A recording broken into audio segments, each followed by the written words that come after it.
Reflection off of curved surfaces. So the first thing to remember is that all curved mirrors, all curved surfaces are an arc, a part of a circle, right? So remember that an arc is part of the circumference of a circle. And every circle has a center to it. So we have two important points when we're talking about any sort of curved mirror. One is the center of curvature, that's the radius, how far the center is from the circumference, and the focal point, which happens to be half the distance of the radius. So if my center is here, then my focal point will be right here. So just looking at concave mirrors qualitatively, there are two really interesting things that happen. One, if I have parallel light coming in, so my incident rays are my purple rays, it's my incoming light. When it reflects back and bounces off the mirror, all of the light rays converge through this focal point. It goes past it, but they all get concentrated on this focal point. So it's kind of like the image of a mirror, a magnifying glass, how you can get this really bright spot. It's the same type of thing, but it's reflected back. A great use of this is called a solar oven. So people use solar ovens for camping, which is great because you don't have to worry about a propane stove or gathering firewood.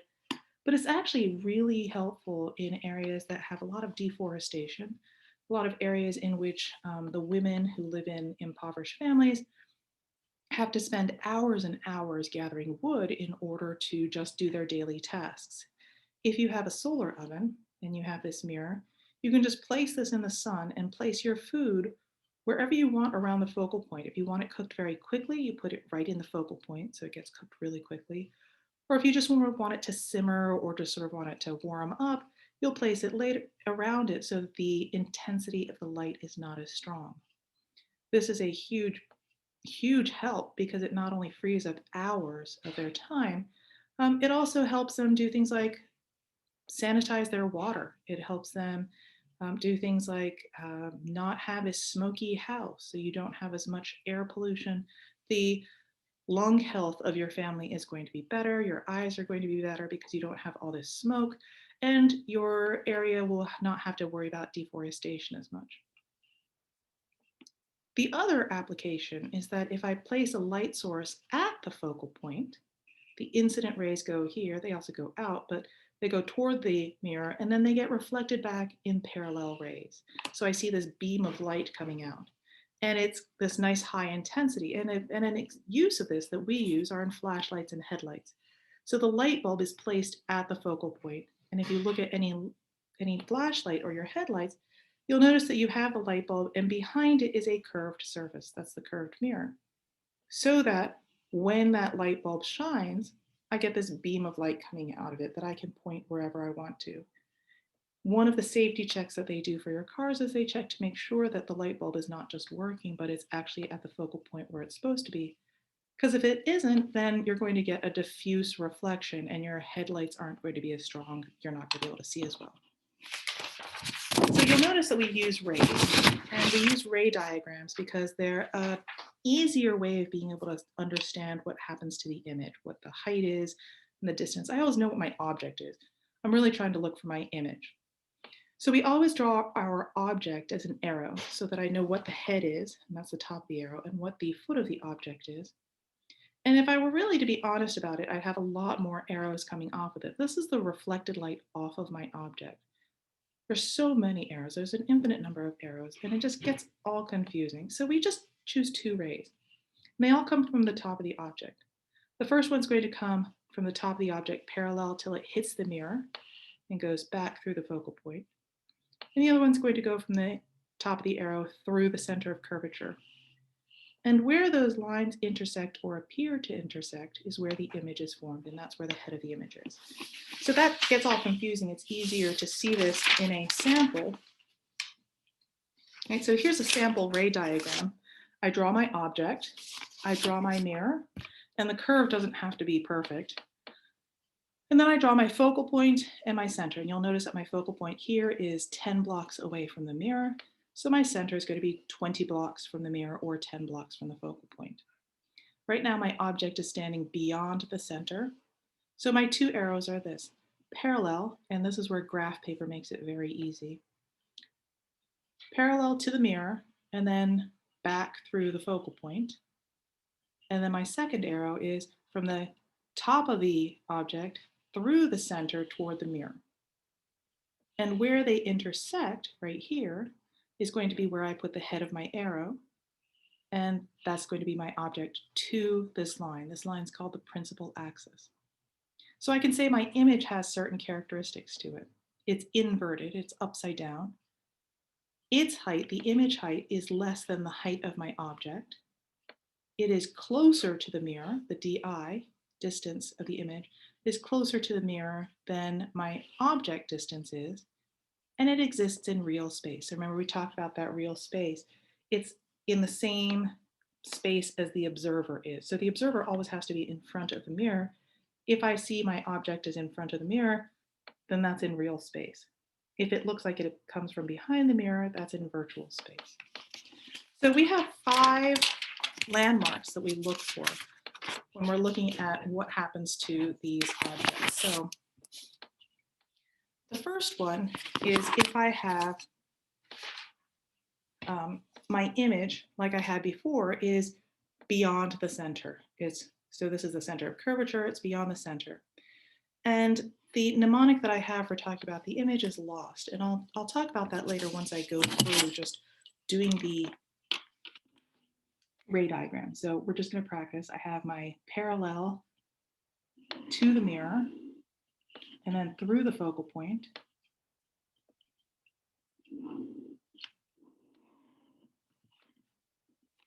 Then I have my ray that goes from the top through the center. So straight edge and graph paper are really helpful when you do these things. And where they intersect, which is right here, is where my object is. And I can talk about the 4 characteristics. Its location. So the location is closer to the mirror. My orientation is it's inverted, meaning upside down. The size is smaller, and it's always in relation to, so this is image versus object. And the type is real because it exists in real space. It's the same side as the observer. So when I have an object that's farther away from the center than the mirror is, then it's going to have an image that's smaller, closer to the mirror, and it looks like it's upside down. What happens if it's at the center? So now I'm marching closer to the mirror. I do the same thing. I draw my line parallel to the mirror and then back through the focal point.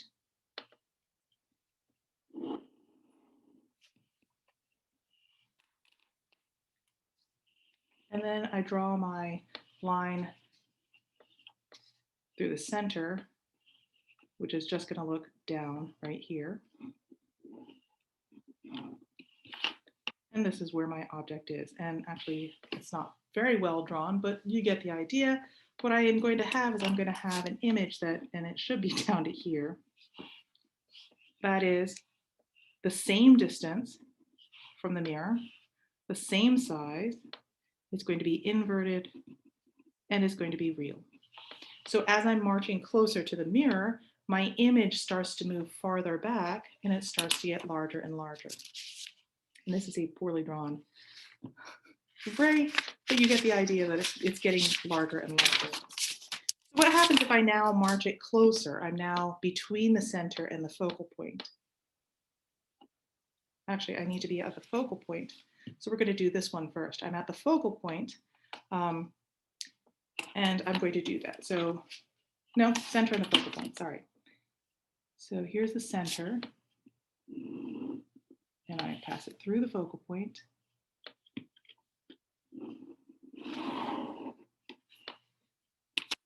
And then my second ray, I'm passing it from the head of my object to the center.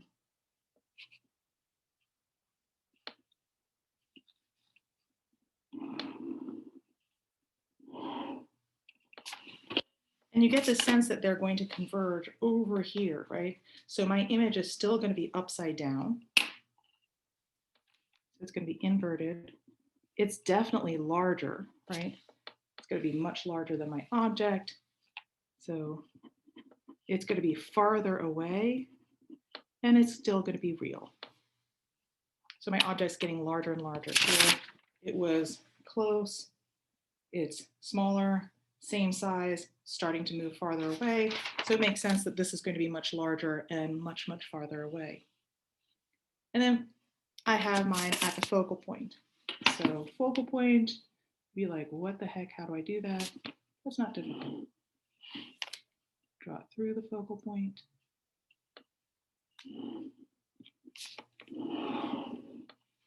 And then through the center.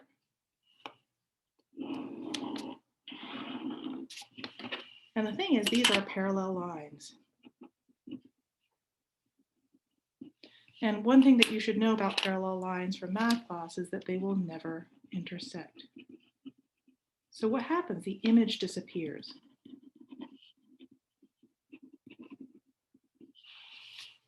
So if you're marching toward a concave mirror, what's happening? You have a concave mirror, you see yourself upside down, getting larger, and then at some point when you're at the focal point, the image disappears. You don't see anything. It's weird. You're there, you see the mirror, you don't see any image.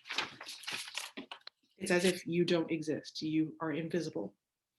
And then what happens is, if I go close enough to the mirror,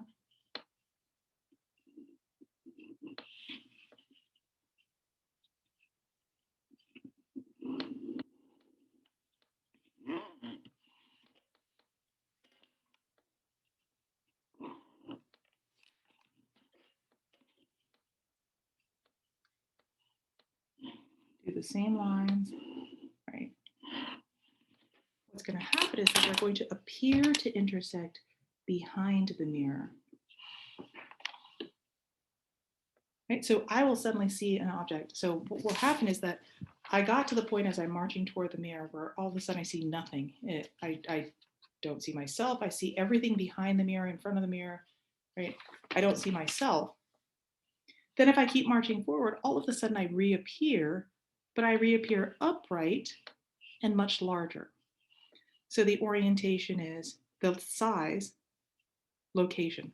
Location is farther from the mirror, right? It's farther here than this. It's upright, it's larger, and it's in virtual space. So this happens with a spoon, right? You can use a spoon, and at first you'll see yourself upside down and smaller. At some point, and it's harder with a spoon because the curvature is so close, you would disappear. And then at another point, when you're finally close to it, you see yourself upright and inverted. What's the use for this? Well, makeup mirrors, right? If you have one in your hotel, or if you have something in your compact, if you have makeup, you always see yourself magnified. It's a magnifying mirror. And the reason why that is that it's a concave surface. And when you're close to the mirror, you're inside the focal point. So it doesn't have that much of a curvature because it want to make sure that you can be comfortably away from the mirror to apply your makeup or do whatever. And you'll still be able to see yourself magnified so that you can do whatever you want to, like apply the makeup, put your contacts in, and you want to be able to see yourself magnified. If you move away from the mirror, you would actually become upside down. You could actually figure out where the focal point is, but most people don't use a magnifying mirror that way. They use it in order to get up close and to be able to see things and do things with their face or parts of their body. A dentist's mirror is the same thing, right? So a dentist's mirror, when they're looking at your teeth from the outside, it's a concave surface. So what they're seeing is the image as it appears. It's left, right, reverse, but it's still as it appears. And it's larger, so they can see a small cavity that's there, or they can see places where there's stress on your teeth. So these are practical applications of concave mirrors, as well as how to do the ray diagrams with the two rays and to figure out what kind of image that you're going to have. And remember that we use the mnemonic LOST for the location, orientation, size, and type of image.